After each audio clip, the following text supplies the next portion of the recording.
Heads up, guys, it's coming back.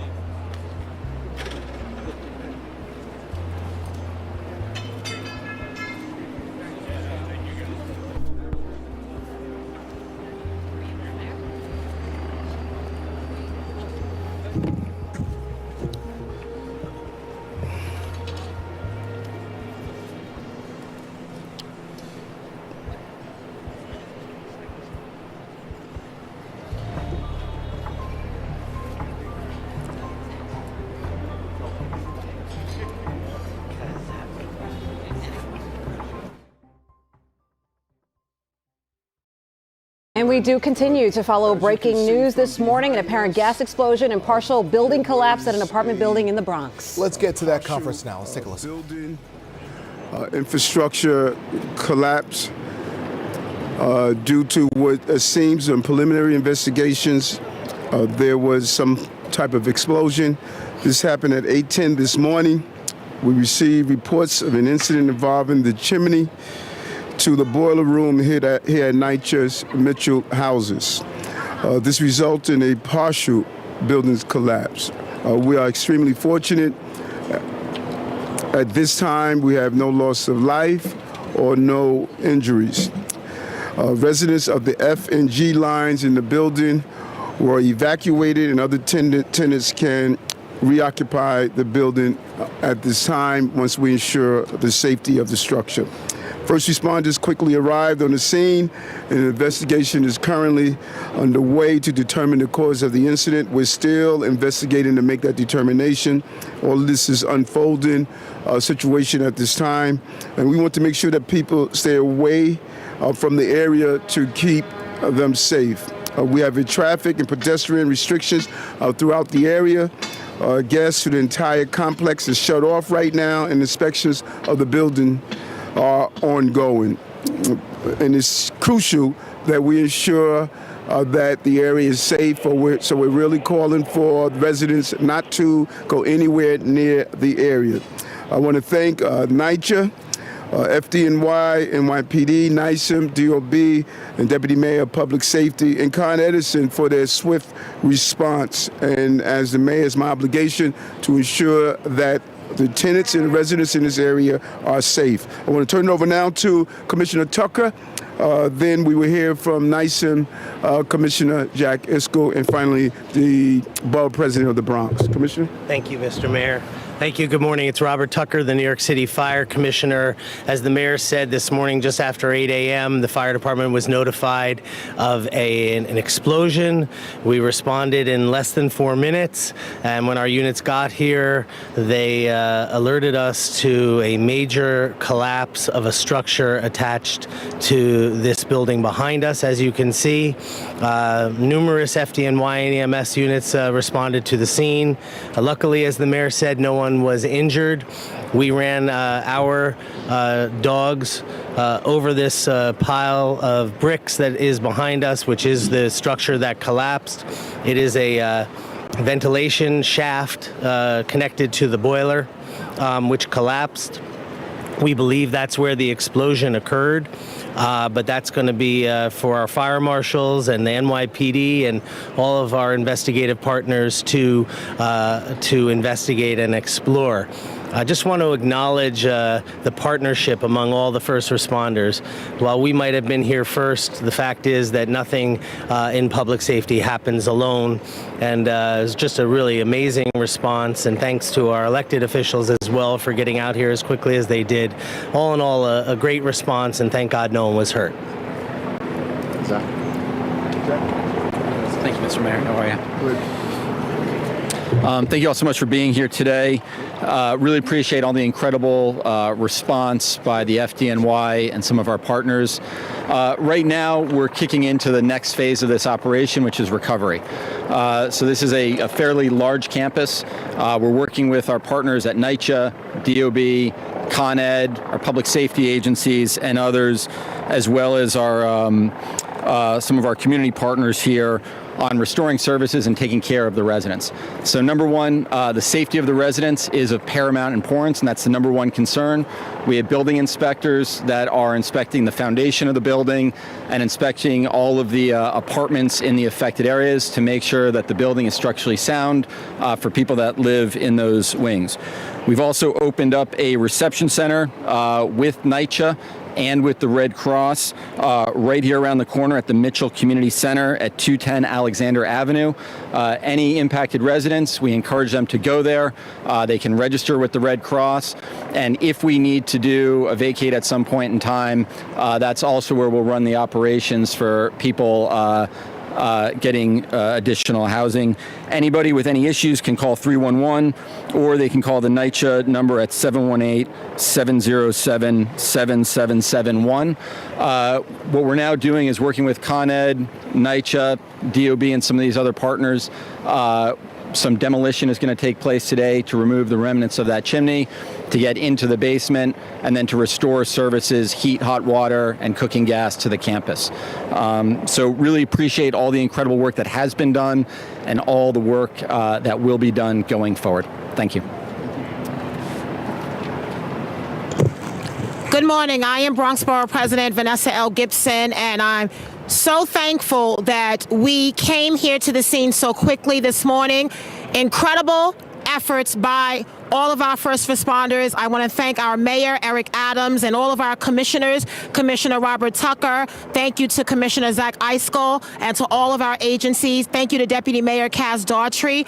Everyone came this morning here to Mitchell Houses, and as it has been said, we are thankful that there were no fatalities and no injuries, as we have learned that this happened in the boiler room.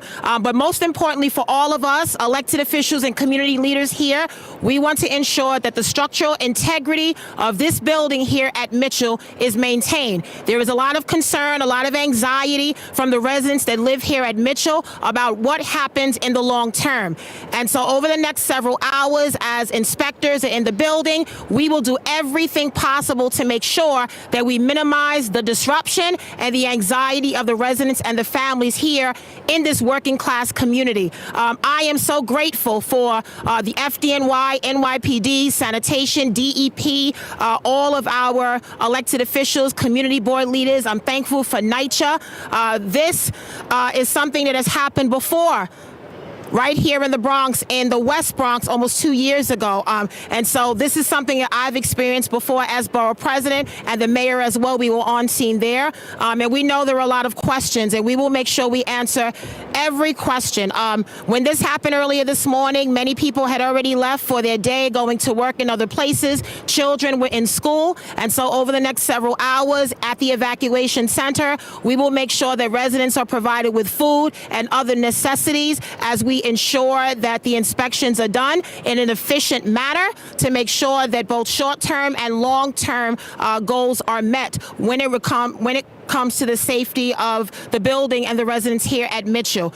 So once again, Mr. Mayor, thank you so much, and thank you everyone for being here, all of our agencies. This is an all-hands-on-deck moment, and we avoided a major disaster here. Although there is a lot of cleanup, I'm so grateful that no one lost their life. No one is in the hospital, and that is important to be acknowledged. We will learn through this investigation what happened, and we will make sure that measures are put in place to support all the residents and families here at Mitchell. So thank you so much to everyone for being here. It's so important that you recognize that we are all working together and collaboratively. I want to acknowledge and bring up our New York City Council Deputy Speaker, who represents this district, Diana Ayala.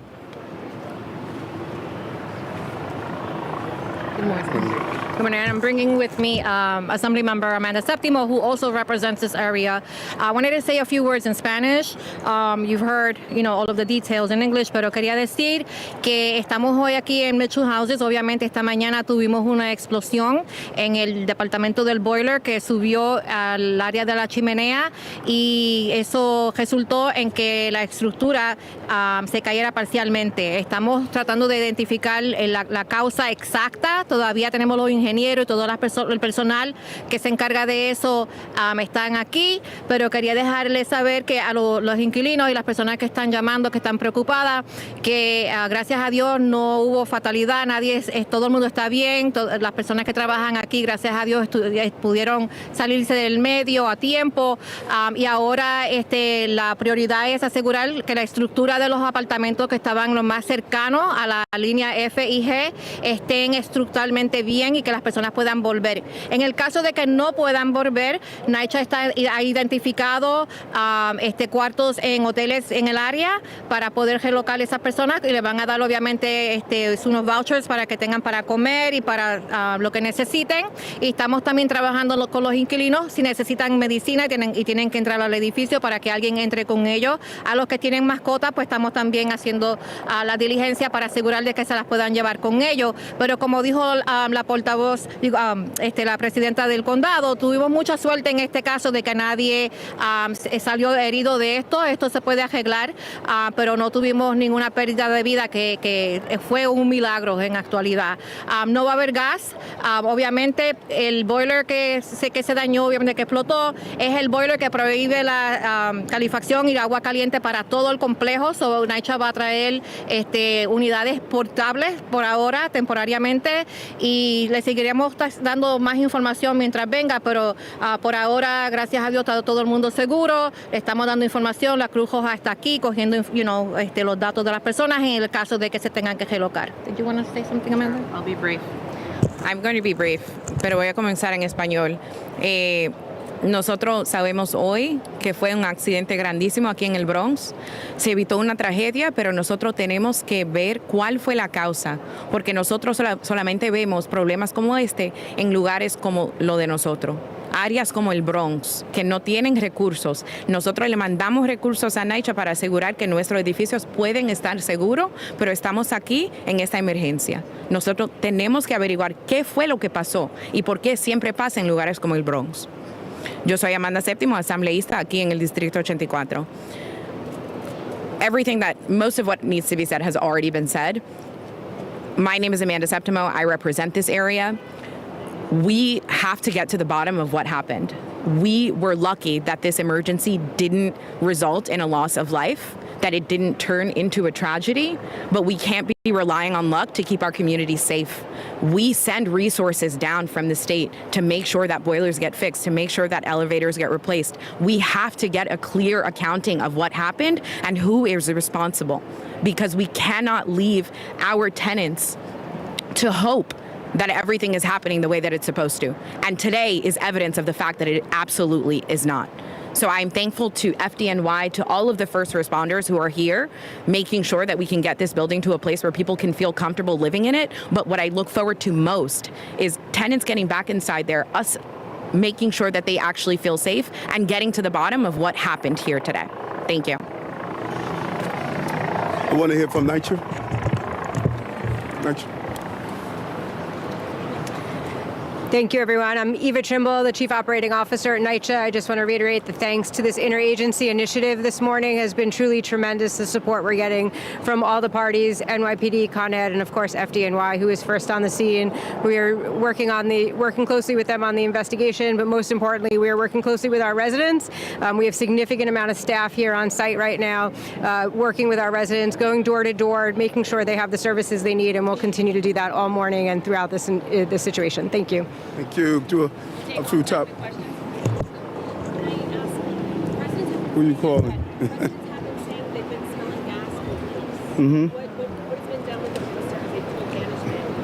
That's part of the investigation to determine if there was a gas leak here. The federal government shut down today. Does that going to have any impact on the repair efforts in this building? I think specifically of FEMA, HUD, or any other federal dollars that may be up there? No, the repairs are going to take place no matter what, and we're doing an analysis of the impact of the shutdown on the federal level, but that has nothing to do with making sure that this shoring up the building where the explosion took place and doing the repairs. What do you say, Mayor, and maybe from the NYCHA spokesperson, to the people in the chair that have feared something like this could happen and are afraid? Well, it's not lost on me that October 1st is the first day that heating is turned on.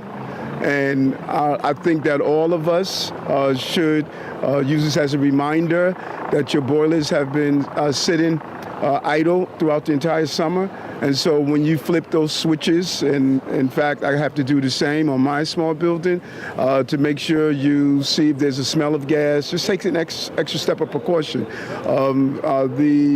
Hundreds of NYCHA housing throughout the city.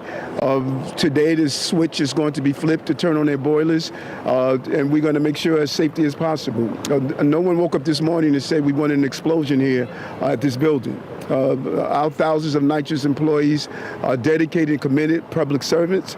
Anytime anyone that knows that when gas is involved, you want to be take as much precaution as possible. And when things like this happen, you investigate to determine how do we alleviate, if not eradicate it from happening in the future. A related question. All NYCHA properties then, is there still protocol that's going to happen now that this has happened? You want to speak about that, NYCHA? Did you hear the question? Yes, I did hear the question. Thank you. So to be clear, NYCHA tests all of our boilers throughout the summer ahead of heat season. We do a summer overhaul that actually starts in the early spring to make sure the equipment is ready for the heat season. So we have to wait for the investigation to see exactly what happened here in order to figure out how we prevent this from happening again. Mayor, 2 questions. Yes. How long do you expect it'll take before you know whether or not it's safe for the residents of this building? Are we talking about an hour, hours, a day? And then the other question is, was there work going on recently with that boiler? Was there, I'm sorry, the second part? Recent work going on with that boiler. So let's find out the recent work. And is Jimmy here? Commissioner Adams? Are you doing the structure aspect of how long it takes to get back in the building? Yeah, well, I mean, we're going to regroup as a team later in the afternoon, 2 o'clock, 3 o'clock hour, after we've had some assessments. Our DOB team is in a complementary role. We have our emergency response team. We have our forensic engineering unit to partner with our friends at NYCHA to walk the buildings. We'll have a better assessment about all of it in the early afternoon. In terms of the question of work being done, my understanding is that work was being done on the boiler. I don't know if our friends at Fire or Con Ed want to speak to that. A permit was was pulled and work was being done on it actively. I have a follow-up. My understanding is that there was a partial stop work on this building issued in June. Did it have anything to do with We have our team back at 280 going through the records on all of these buildings, and there are some open violations, but we don't know at this time if they have anything to do with this incident. We come here often for sidewalk sheds or elevators. There are 3 open violations on boilers, but those were for non-safety related defects, and I just urge caution that we don't jump to any conclusions that they are related. We don't know if they are or they aren't. We certainly will certainly let everyone know as soon as our team has done its full assessment. residents don't feel safe sleeping in their apartment buildings? Oh, wait, hold on. She's going to point to who we asked the question. We're not going to call out. Actually, I guess just ahead of that question, how many people exactly evacuated, displaced? And I know you have to wait for the inspection, but can they return some of them tonight, or do they all need a place to stay? NYCHA? So the investigation is still going on. We have DOB inspectors as well as structural engineers going door to door, going through every single apartment. Right now, this morning, FDNY evacuated the F and the G lines, but those are the only people right now that are evacuated from the building. So we're going door to door to ensure the structural integrity of those units, as well as inspecting the basements and roof and other parts of the structure to ensure there's nothing wrong with the building. Until we know the results of that investigation, we really can't say what's going to happen next. Okay, thanks. Thanks, guys. Residents don't feel safe sleeping in their apartments. Where should they go tonight? Thank you. Amen. Yes. You just heard the mayor and city officials giving us a briefing of what happened there at that partial collapse in Mott Haven at the Mitchell houses at 205 Alexander Avenue. As you're taking a look at that video of that collapse, just some of the things they mentioned in this press conference here. Fire responded very quickly in just about 4 minutes to that boiler room where it happened. We did listen from that last official there that work was being done in the boiler room, but because the investigation is ongoing, we cannot say that what happened here is related to the work that was happening, but we do know work was done. Yeah, we were told that this is a ventilation shaft. We were also told that, the Mitchell houses is a fairly large campus, and heat, hot water, and cooking gas has been cut off as a result of what happened in that boiler room, because that boiler room serves all of those buildings in that campus. So it impacts everyone. They did set up what they're calling a reception center at Mitchell Community Center. This is at 210 Alexander Avenue. Any residents who need help can go there and register